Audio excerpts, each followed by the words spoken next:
Hello friends, welcome back. Hearty welcome to you. In the last session, we have solved the same problem using taking the circle equation without using much of complex number properties. In this particular session, we'll try to solve this using complex number properties. The methodology is the same, only the thing is we won't be using x and y. Instead of that, we'll be using only z and z naught. That is the only difference, but the logic remains the same. So let's go ahead and try to solve this. First, we have been given that let complex numbers alpha and 1 by alpha conjugate lie on circles, two circles, concentric circles with center is x0, y0, different radius. One radius is r, another radius is 2r. We know that z0 equal to x0 plus iy0, and it also satisfies a relationship, so that 2 into mod of z0 whole square equal to r square plus 2. Then we have to find out what is the value of mod of alpha, that particular complex number alpha, what is the modulus of that. So first what we will do, we'll try to understand what is this x minus x0 whole square. I'll write down here x minus x0 whole square plus y minus y0 whole square equal to r square. Now how I can convert this into a complex number, into complex number logic? So for that, basically we know that this is nothing but square of the distance between 2 points x comma y and x0 comma y0. So can I say that z minus z0 whole square is equal to r square? How that came? What is z? Z is x plus iy. z0 equal to x0 plus I into y0. What is z minus z0? Z minus z0 is equal to x plus iy minus of x0 plus iy0. Now that is equal to x minus x0 plus I into y minus y0. Now what is it? If this is z minus z0, then what is mod of z minus z0? That is equal to square root of x minus x0 whole square plus y minus y0 whole square. If you square it on both sides, you will have mod of z minus z0 whole square is equal to x minus x0 whole square plus y minus y0 whole square. Now this property, whatever we got, we can leverage here and we can directly write mod of z minus z0 whole square is equal to r square. Similarly, the other one will be mod of z minus z0 whole square equal to 4r square.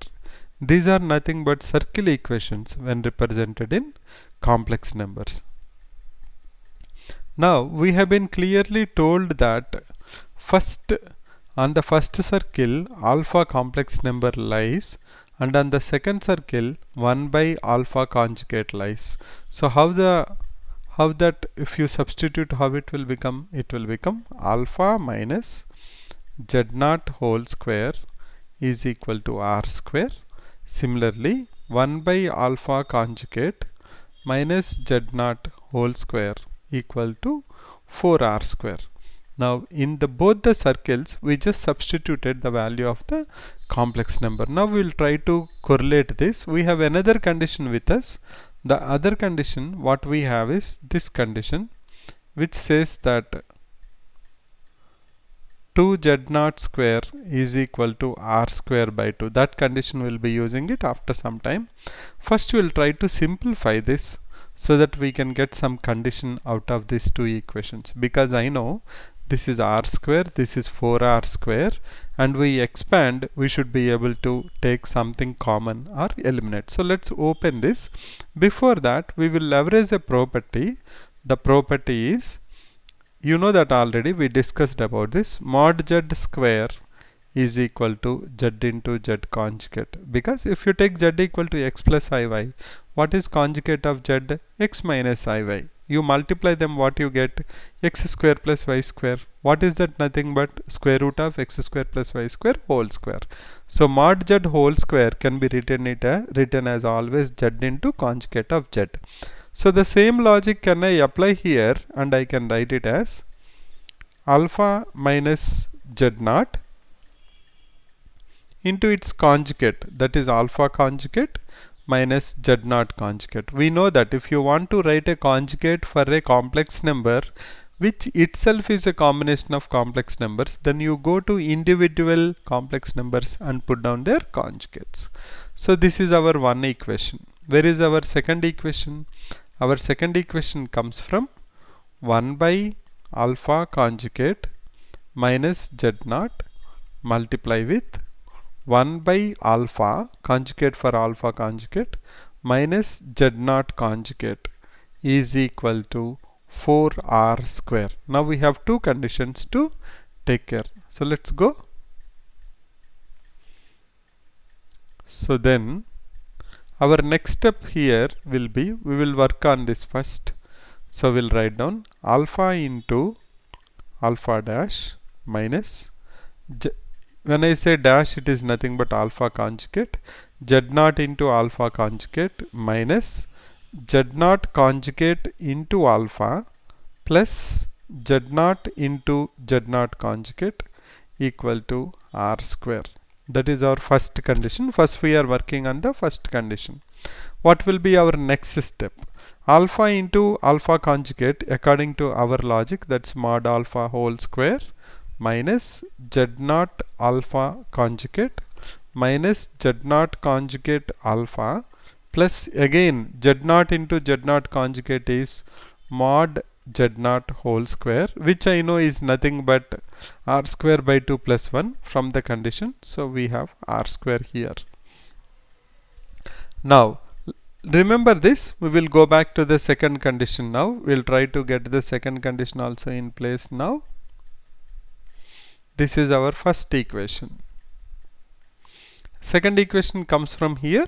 So let's go ahead and do that second equation. We multiply, we get 1 by alpha into alpha conjugate minus z naught by alpha minus z naught conjugate by alpha conjugate plus z naught into z naught conjugate is equal to 4r square. Now we'll simplify this. We know alpha into alpha conjugate is mod alpha whole square minus z naught by alpha minus z naught conjugate by alpha conjugate plus again z naught into z naught conjugate is nothing but mod of z naught square, which is equal to 4r square. Now we want to solve these two equations, then we should have something common to eliminate.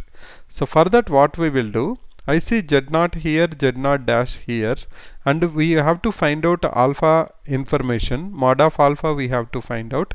We know already z naught square, turning it out into r square by 2 plus 1. We can easily do that. So we will focus on this particular part to equate as we did earlier. Now here it is z naught by alpha minus, no, actually it is between these two equations. Let me just go back and write it down. These two equations, this first equation and second equation, this is the part we will focus on. But I have z naught into alpha conjugate here and z naught by alpha conjugate. So how to equate this? For that, what I will do, I will multiply this whole thing with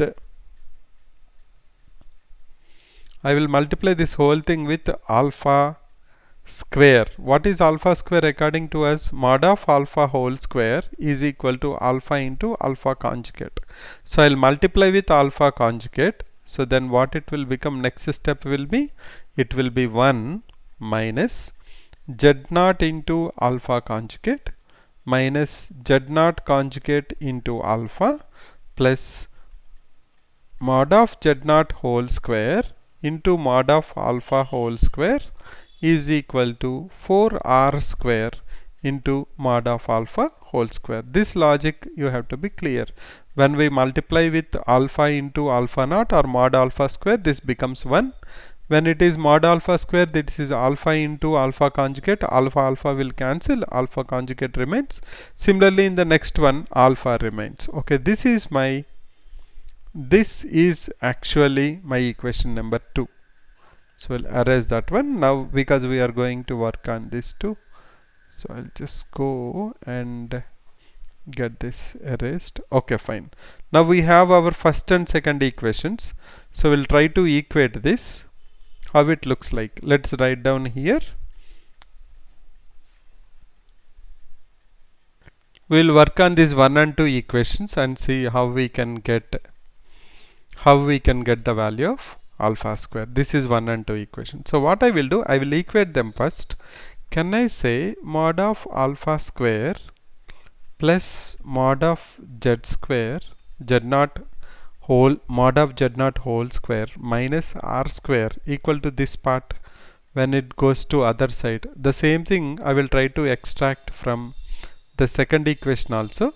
Then it will become 1 plus mod of z naught square into mod alpha square minus 4r square into mod of alpha whole square. Now we'll try to leverage our formula, whatever the formula we have. The formula we have is, let's write down the condition actually they have been given. The condition is mod of, I'll write down with another. The condition we have been given is that mod of z naught whole square equal to r square by 2 plus 1. So that condition I can go ahead and apply in this, then we should be able to solve it easily. So let's go ahead and substitute that now. Okay, so first thing I'll write down alpha whole square, mod of alpha whole square as it is, mod of alpha whole square plus mod of z naught whole square is r square by 2 minus 1 minus r square is equal to 1 plus z naught square is r square by 2 plus 1 into r square by 2 plus 1 into mod of alpha whole square, mod of alpha whole square minus 4r square into mod of alpha whole square. We'll go to the next step and within couple of steps we should be able to.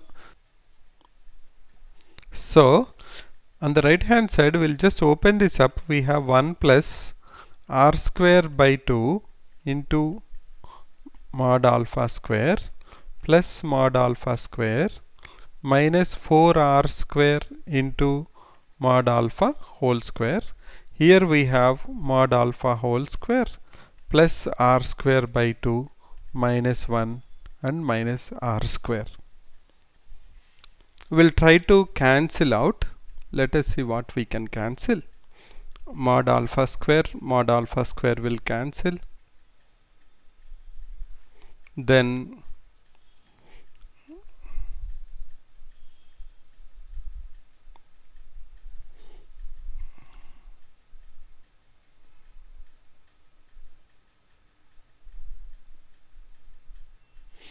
I think this is r square by 2 plus 1, right? That's a mistake on my part. Where z square is there, that is r square by 2 plus 1. So then I can cancel that 1 2. Okay. In remaining, whatever is left out, I can cancel all places r square. This r square I can cancel. This r square I can cancel. This r square I can cancel. This r square. Throughout I can cancel all r squares. What I am left out with, the last step is 1 by 2 minus 1 is equal to alpha square into 1 by 2 minus 4, which is nothing but equal to minus 7 by 2 into mod alpha whole square equal to minus 1 by 2. 2 2 will cancel, negative negative will cancel. We get alpha square equal to 1 by 7, or alpha equal to mod of alpha equal to 1 by root 7, which is nothing but third option. So the same problem we have solved earlier with x naught and y naught. In this we are just using the complex numbers. That's only the difference, but the logic remains the same. Take the two equations, try to eliminate that. Here in this we eliminated z naught into alpha conjugate minus z naught conjugate into alpha, whereas there it is ax naught plus by naught, because we have taken alpha equal to a plus ib, if you remember. So eliminating that, then supplying the other condition we have, we should be able to find it out.